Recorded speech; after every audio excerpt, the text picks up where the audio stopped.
The classic conundrum cited by gamers thinking about a Superman game, as I'm sure you've heard many times, is the power level of Superman. I mean, how can you make a challenging game if Superman can just flatten any common enemy, even the most powerful of those other heroes have faced? Like, I mean, Bane, Joker, Scarecrow would just be gone immediately. I feel like this thinking is reflective of a limited imagination, which I don't even mean offensively. I think it's because the superhero games genre is quite limited itself. The two biggest franchises in this single-player superhero genre are Arkham and Spider-Man, whose gameplay loops and structures are quite similar. Open world, common groups of weak enemies, occasional harder enemy types mixed in, boss fights, and stealth rooms. The way Spider-Man and Batman fight may be completely different, but the general result is the same. So when someone thinks of a Superman game, they think of it with this kind of template in mind, like it's the only way to make a Superman game. But I'm here to break that convention.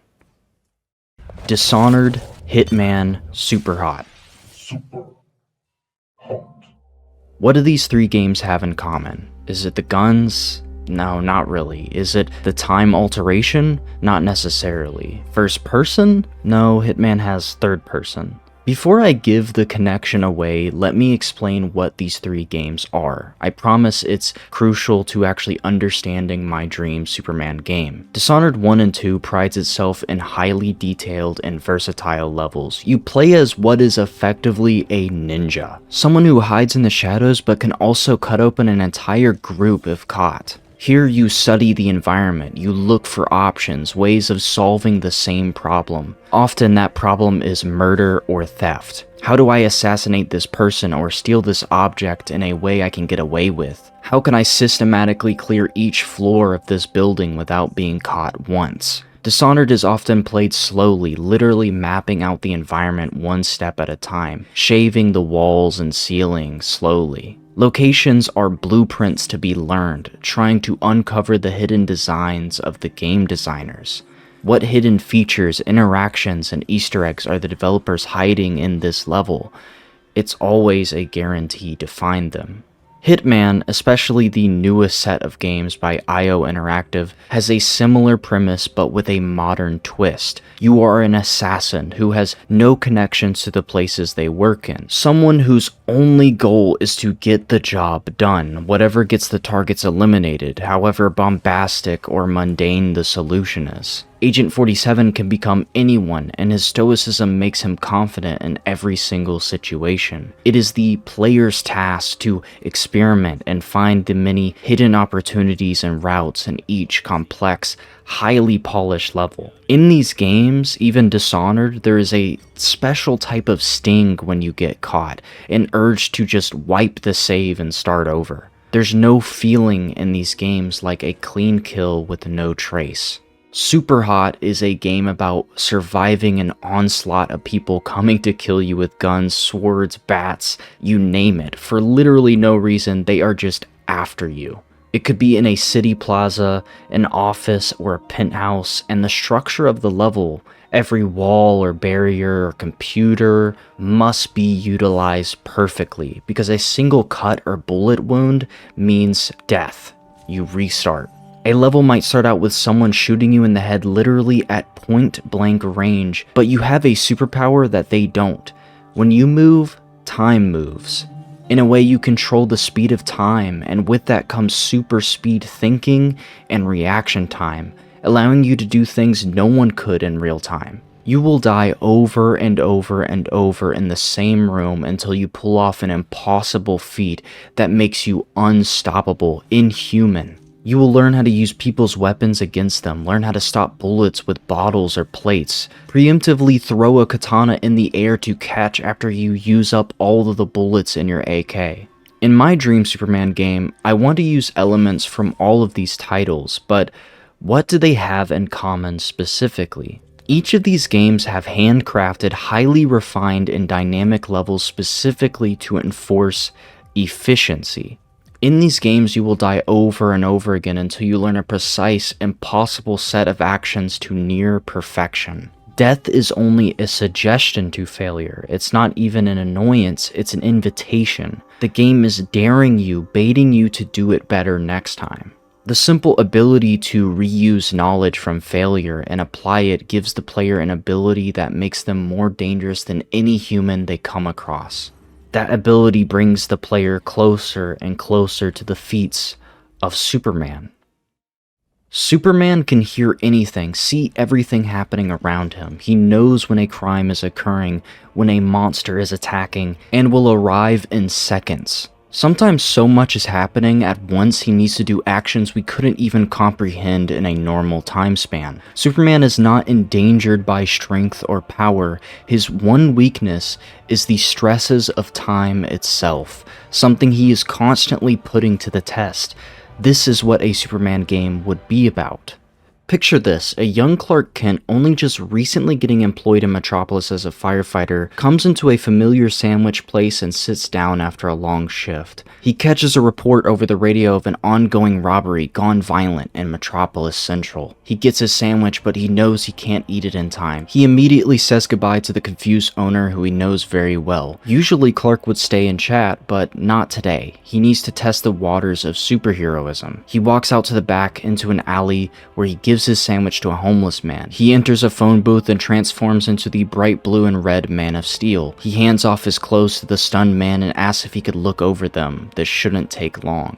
In this concept, I want to start out with a younger Superman who hasn't yet become the seasoned journalist we know, someone who is still very much figuring out what he wants to do and represent. I also just want to present a fresher take on the character while still respecting the source material. I'm discovering how deep the Superman lore actually goes in the comics, and there's so much material you could utilize in a game that would make it fresh compared to the film adaptations we've gotten. I'd call this game Superman Dawnbearer, because it would be about Clark Kent's beginning as Superman and the weight of responsibility it puts on him as the city reacts and adapts to his existence. Anyways, back to the mission at hand. Superman arrives in an art museum littered with atriums, balconies, and hallways. Armed robbers in black litter every room. Near the entrance are hostages attended by multiple assailants stopping the police from entering. In the east atrium are a few more setting up a pile of artifacts and jewels taken from many exhibits throughout the building. In the back offices is another group doing the same thing, but they have explosives set up on the floor for some reason. On the third floor of the West Wing are snipers aiming outside towards a crowd of onlookers. This definitely isn't going to be easy. Their plan will move forward with or without Superman, so he must act immediately. So here's what's supposed to happen. The robbery has two different units. One is waiting for trucks to smash through the East Wing so they can load all of the goods and make their escape with the use of snipers in a neighboring building. The other unit plans to blow the floor above the offices, getting access to the parking garage where a truck was planted a day earlier. As a distraction, both the interior snipers and robbers planted at the entrance are going to threaten civilians and intentionally shoot near them. Of course, problems arise. At some point, a hostage will try to make a daring escape. A clumsy robber will accidentally set off a security gas system on the second floor. A SWAT team will attempt to breach the parking garage entrance loaded with explosives. All of this will overlap and happen in a matter of minutes, and Superman has to disarm all targets, avoid damage to the museum or artworks, and avert the injury or death of the hostages, cops, and even the robbers themselves. How on earth can Superman manage this? So now I'm going to explain the core mechanics, which serves to create an experience centered around analyzing each situation, learning the environment, and optimizing actions to a satisfying degree. The first mechanic is time dilation. I feel the need to explain this one first as it affects many of the other ones. Time can be slowed down to varying magnitudes based on Superman's velocity. The first magnitude of slowdown, which is only about 33% slower, can be activated at any time but ends after a time limit unless a higher magnitude is achieved. To actually sustain this slow motion effect, you must keep a certain level of momentum or activity going. If you proceed to increase your velocity, then you can initiate a slower and slower magnitude, but this requires more and more consistency from the player. If time were to reset to a normal speed after not retaining that momentum, then the reset will be very smooth and actionable. But if you take heavy damage, then the reset will be very abrupt and much harder to react to. This is obviously something that's inspired by Superhot, but movement tied to time just won't work for someone who will be moving fast all the time. Yet it also needs to have skill and consequence. It can't just be a button that's pressed that makes the game go into easy mode. Here you have to do some kind of work to achieve a slower speed of time, but even a slowed down time has its own problems to learn. When time is slowed, gravity and momentum will still remain the same, and so if you are heading for a wall very quickly and enter time dilation, you're still going to need to slow down if you want to not slam into that wall. The discussion of time and momentum goes straight into the most important ability, which is flight. This system is absolutely crucial to the experience, and I want it to be very unique compared to flying you see in other games. There needs to be a sense of weight and physics when flying, something to learn and account for. You have a great power and force in your punches and flight, but it also comes with heavy weight as well. In practice, you would have two different states of flying, hovering and soaring. In hover mode, it's not very hard to slow down or change direction. You can hover upright like you commonly see in games or movies, but you can also get up against walls, back into corners, and crawl on ceilings. It's almost as if you're in a zero gravity environment, but your fingers are magnetic. This mode is mainly for scouting, sneaking around, and understanding your surroundings. It's also applicable to many combat situations. In the soaring mode, you're full-on flying with great momentum. It's kind of like the Lego flying system. Depending on the speed, slowing down and changing directions can be hard to do and often requires preemptively applying force in other directions. It would be like flying the ship in Outer Wilds, using the boosters to stabilize momentum. But you might be wondering what happens if you fail, if you accidentally fly into a wall at like 50 miles per hour. That leads me to my next feature. Every single map is designed to be destructible to some degree. Pillars will explode, walls will only leave beams behind, and glass can shatter. Collateral damage, as seen in so many other games, are often just for show, but here it would be a real problem. With Superman's immense strength and weight, the damage he causes can end up hurting those around him. But with his speed, he can actually react to these events happening, whereas in other games, characters often just have invulnerability. If an enemy throws a grenade and it bounces back because of a column Superman just pushed out of place, he needs to pick it up and cover it with his hands or slam it into the floor to minimize damage. He needs to actually do something about the collateral damage he's causing or enemies are causing.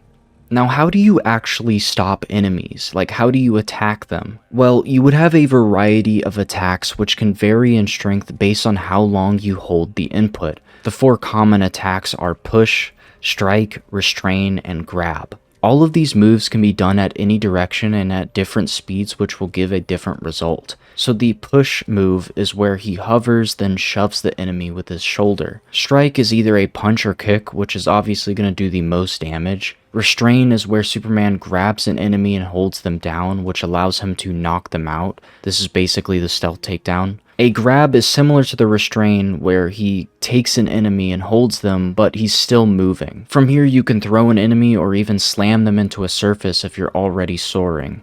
Perceived limitations like Superman's strength often create the most interesting mechanics. Superman's strength is an actual obstacle in of itself that must be regulated in this game. If you are fighting simple criminals and slam them into walls at 30 miles an hour, they're probably gonna die. Like, I'm not gonna lie. Your health is just too low. He doesn't have any instant kill moves. Okay, if I chop you up in a meat grinder, and the only thing that comes out that's left of you is your eyeball, you're probably dead. You're probably going to, not you. I'm just saying, like, if somebody were to like push you into a meat grinder, and like one of your finger bones is still intact, they're not going to pick it up and go, well, see, yeah, it wasn't an instant kill move. You still got like this part of your finger left. A normal game would just kind of not have them die, and it just, you know, you kind of just raise your suspension of disbelief, but I think here it'd be cool if you actually needed to adjust for that. I think this is what makes this concept different from so many others. We aren't avoiding Superman's strength by making enemies unkillable or depowering him. The strength is a part of the challenge itself. With great power comes great responsibility. I can definitely see Superman needing to learn the proper force to apply in certain situations. This is someone who could flick a person into the air, and so it must have been a process to even pick up things like coffee cups without them exploding. As the game goes on, Superman will face harder and harder enemies, which will require him to use even more force. It will feel so good to go full force on a supervillain like Kroll or Metallo or Lex Luthor in a giant suit when you've needed to hold your punches on normal humans. Of course, Superman will have other abilities like Frost Breath and Laser Vision. His Ultra Sensory ability, which I've made that term up to kind of combine the X-ray and hearing. This ability to see through walls and focus on distant sounds can help the player understand their surroundings and strategize. This Ultra Sensory mode would be activated a bit like Batman's Detective Vision, but would require you to focus in on specific people or sounds. All in all, there will be a huge focus on learning everything that will happen in a level and executing the almost perfect pattern of events to win. But it'll also still be fun when you lose. The levels are meant to be somewhat shorter in terms of time limits and actual events occurring, but incredibly dense in terms of options, outcomes, and replayability. You will want to replay each level, feel the rush of doing so much so fast, trying to do it better than you did before. This is basically the new speedrunning game. Of course, the skill barrier shouldn't be too high. It shouldn't be something casual gamers can't learn. Levels shouldn't require absolute perfection, just how Dishonored and Hitman don't either. But many people are still going to strive for it. So I'm going to end the video here. I do have other ideas like how the choices you make in levels can affect the narrative and how you are perceived by the public. I mean, I'm willing to go into much further detail if this video does well. These ideas are definitely still really vague, and as a game designer, this is what I would call like a vibe-cept, like it's really not specific. And I could go into more detail about how these mechanics would work, what levels would look like, and what the story actually is. I asked in a community post recently for Superman comic recommendations, which I got a surprisingly large amount of answers. I just finished All-Star Superman, which is basically my first real Superman comic, and I really liked it. I'm really interested to see how the movie turns out, which now I realize is very much All-Star inspired, as well as how the other comic recommendations turn out. And I would use this new knowledge as further inspiration for this concept. So if you want this to continue, if you want more detail and more ideas and possibly drawings and stuff that I've done in other videos, please let me know. What do you think about this concept? And thank you for watching.